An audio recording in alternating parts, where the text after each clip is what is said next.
dañ ñëw ci assainissement wu Médina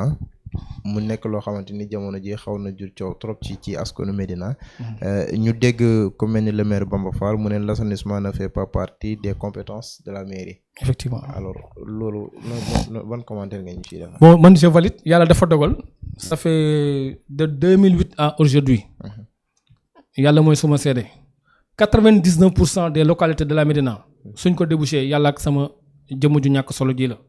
dama ci def les gens m'appellent un peu partout loolu aussi maa ko mës a bëgg le premier forum sur l'assainissement man ak waa ONAS avec leur chargé de communication madame Ngalam yàlla na ko yàlla yërëm te mu gaañ àdduna ñoon on l'avait organisé ici à la rue 19 angle F8 donc ce sont des choses yoo xam yàgg nañ ci nekk maintenant le problème effectivement du réseau d'assainissement à la Médina maanaam Médina bañ koy defar ay jamono 3000 mètres carrés maanaam 3000 habitants la amoon bëriwuloon en les années 1957 c'était en fibrociment par la suite mu am explosion démographique aujourd'hui la Médina effectivement mi ngi ci ay presque 200 et quelques mille doomu aadama maanaam tuyaux yi commencé yi màgget commencé yàqu le président Macky Sall indi un projet pour changer tous les tuyaux effectivement de la canalisation à la Médina qui est un projet de 6,5 milliards qui était imparti pour 18 mois mais comme les marchés au niveau du Sénégal les marchés au niveau de l'État centralisé dafay am xoolal ce sont des marchés yu ñu lancé des avis d'appel d'offres mu am benn société bu ko gagné société Mbaye Faye nag mooy ki doon defar ce qu'on appelle les canalisations mais depuis lors on a trouvé que dafa am ay manquements yu doy waar yu nekk ci biir man yàgg naa ko dénoncer ne leen société bi effectivement c'est pas de la compétence de la compétence des mairies tey jii maire Médina tey jii bu ñëwoon laal benn tuyau ONAS da koy porter plainte tey jii maire Médina bu ñëwoon ne dafay jéem a gas benn tali Ageroute day dal ci comme porter plainte il faut que ñu xam ne aussi état dafa am y a des chevauchements d'intérêt am na yoo xam ne dañ ci ànd moo tax ñu nekk les compétences transférées au pluriel ñu ne la 9 domaines la supposons yemal fii mais boo weesee 9 bëgg def 10 dañ naan dañuy téye sa loxo c'est ça ce qui s'est passé maintenant état li mu mën mooy jéem a defar mais nag on ne peut pas faire des omelettes sans casser des œufs mais état société Mbaye Faye bii nga xam ne mooy gas Médina man li ma gëm mooy je demande solennellement au président Macky Sall de retirer le marché de la CSTP mu jox ko une société ne fait pas de la publicité une des sociétés sénégalaises comme la CSE parce que cette société a fini de démontrer ses limites et ça je le dis devant tout le monde parce que pourquoi je le dis ça fait 1 an et quelques dafa am des tuyaux de 250 millimètres yu ñu doon def alors que les anciens diamètres c'est 250 millimètres 70 ans après ou bien 100 ans 80 ans après nga ñëw indiwaat des dimensions de 250 millimètres dem naa wax ak ñoom ne leen pourquoi ngeen def ci les mêmes dimensions alors que dañu woon def des tuyaux de écoutez-moi ça c'est technique ce que je dis c'est fondamental man dañu fa doon def des tuyaux de 400 millimètres à 500 millimètres j'ai dit ce qu'ils sont en train de faire c'est du vol monsieur le président de la République je vous demande d'envoyer des inspecteurs généraux de venir constater le travail qui se fait ici à la Médina avec la société CSTP. Ce qu'ils ont fait, c'est du brigandage. Ce sont des gens malhonnêtes. Ce que je dis, je le réitère devant tout le monde. Wallahi al-Azim, ils ont mis des dimensions de 250 mètres. 70 ans après que la Médina existe. Aujourd'hui, quand on était à 3000 habitants, on était à 250 mètres. Aujourd'hui, ils nous mettent les mêmes dimensions.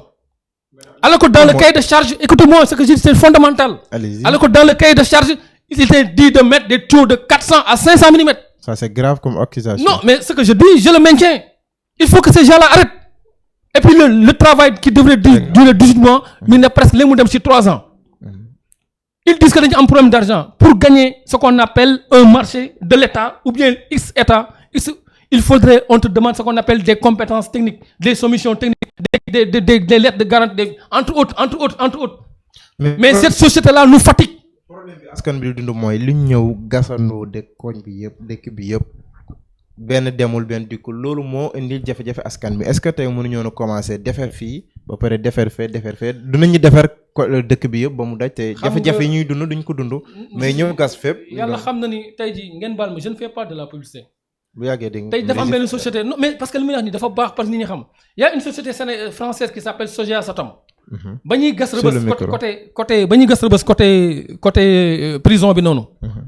mais da ngay xool tubaab bi ni ñuy liggéey sa xol mooy sedd. dañuy jaar fi bu ñu jaar day mel ni kenn mësu fa jaar tellement bien fait tey da nga ñëw romb foofu day mel foofu kenn mus ko gas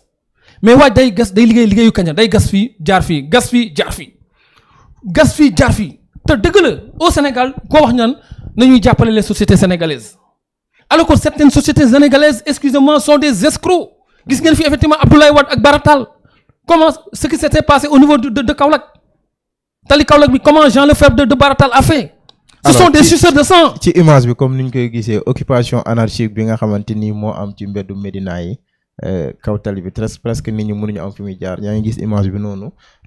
ban commentaire nga ñuy defal ci loolu parce que indi na ay jafe-jafe yu bari moom tamit fii ci biir Médina. waaw xam nga déjà bon là ce que je réitère et c'est la vérité. ñu ngi dégg le maire même mu ngi ciy wax. waaw li maire daf monsieur le maire daf ci wax ju am solo benn jàngat bi mooy leen parce que dëgg yàlla moo ko moom. mais ñi def occupation anarchique. Ce sont des jeunes qui habitent à la Médina ce sont des jeunes qui travaillent ici à la Médina ñuy joxe dépense lañu ñuy liggéey lañu mais le Sénégal certes reste le Sénégal dëgg la war nañu améliorer le cadre de vie war nañu décongestionner peut-être il est temps peut-être avec le nouveau projet raison pour laquelle effectivement le président Lapik du war a doter Médina 55 milliards li waral Bamba Fall sax dem transit dem foofu c'est de bonne guerre pour que aujourd'hui bu ñu defee ay la maison du cuir tey jii ñu defar encore de nouveaux effectivement bâtiments où ces jeunes là il faudrait venir vers eux ne leen voici une maison qui est pour l'outil allez travailler là pour essayer de laisser le passage effectivement que nit ñi jàll gis nga sawe defar dafa metti on ne peut pas effectivement faire des omelettes sans casser des œufs il est temps que nit ñi aussi ñu leen di sensibiliser ne leen fii ngeen di liggéey nit ñi ñoo fi war a dox Sénégal léegi nit ñi ci tali bi dañuy dox ce n'est pas normal boo nekkee Sénégal tu te permets de faire n'importe quoi boo demee dëkk ay France États-Unis doo ko def tu es obligé de te conformer fii ku def ñu naan ay état bi il faut que l'État sanctionne. lan moo war a nekk taxawaayu maire ci occupation bi ngi xam nga maire taxawaayam mooy lenn aussi mën na ñëw tey jii ne daf leen ni yëkkati fii mais boo leen yëkkatee aussi xam nga nit ñi nga xam ne dañ fi juddoo màggee fi aussi dafa am loolu le côté sociologique de l'aspect effectivement de l'homo sénégalais ni ko yàlla sene Sénégal fii sama dëkk baay la fii sama dëkk yaay fii suñu kër ñoo ko moom am na ko xam day ñëw taxaw ne fii sama buntu kër la yow sa buntu kër dafa am loo ci moom loo ci moomul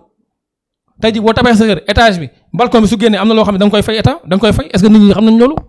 dafa jot tey ji ñu sensibiliser nit ñi le maire leen rek la mën def ànd ak ay équipe am di jël ay ndawam ñuy dem di waxtaan ak nit ñi di leen sensibiliser di waxtaan ak nit ñi nit ñi aussi ñu jéem a xam ni àdduna dafa am nu muy doxee. mais est-ce que aussi mënul leen encadrer jéem a xool foo xamante ni dina leen fa mën a déplacer. mais xanaa déglu ma tout à l'heure. ñu continuer seen liggéey. bañ a mais je t'ai dit tout à l'heure dama la wax kon yow déggoo bu baax li mu wax. si dama ne dans le projet des 55 milliards. le maire Bamba Fall. avec effectivement son équipe. le conseil municipal ñi ngi xool. Par rapport aux 55 milliards, la maison de l'outil, quand on parle de l'outil, on fait allusion à quoi? Au menuisier, à tous ces gens-là qui occupent les voies, pour que nous les ayons des faux. Décongestionner l'avenue Blaise Diagne, ce qu'on appelle les cordonniers.